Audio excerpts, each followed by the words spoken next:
We're generally down right across the board, but particularly banks are on the weak side here. We're off of the lows, but just barely. Just take a look at the sectors here.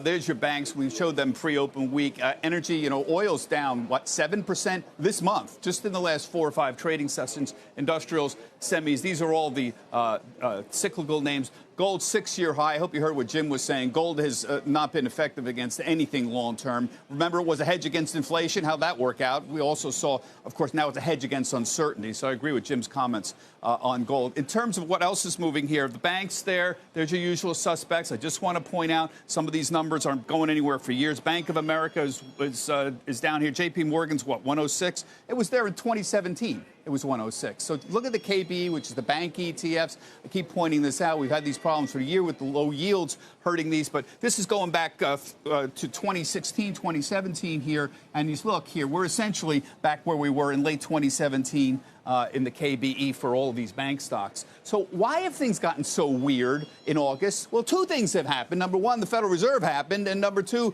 more tariffs. So it's very simple here. We had the Fed initiating a global easing cycle. Essentially, we saw that today with India and New Zealand lowering their rates.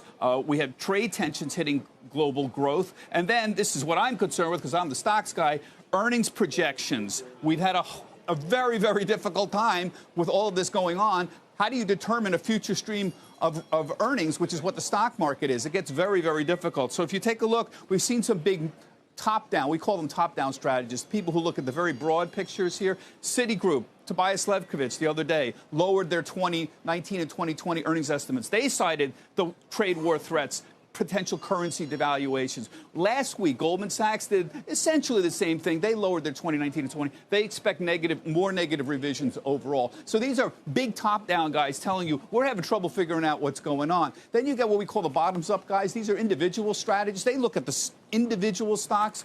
John Inch, very respected guy over at Gordon Haskett, today commenting on industrials, but particularly Parker Hannifin. Trade tensions worsening. The prospects for industrial company earnings and share prices at trough appear to be getting further pushed out. In other words, it's harder to figure out where exactly we are with the industrials that he, in particular, deal with. There are also issues here that are psychological in nature. They have to do with things like, we're not sure what we're doing, so we're going to spend less. So capital expenditures. We were in the double digits in 2018 in capital expenditures. It was a great year. But you see, every quarter now, capital expenditures are going lower. This is a sign, again, of psychology for the individual companies saying, we're not quite sure what's going on. We could automatically adjust buybacks. We can adjust dividends really quickly. We can just move them around. But if we're putting a new plant in, that's a long-term prospect, and with that kind of uncertainty, we're not there. That's why this whole tariff thing is difficult. You can't say $300 billion, we're going to tax it at 10%, it's $30 billion, that's nothing.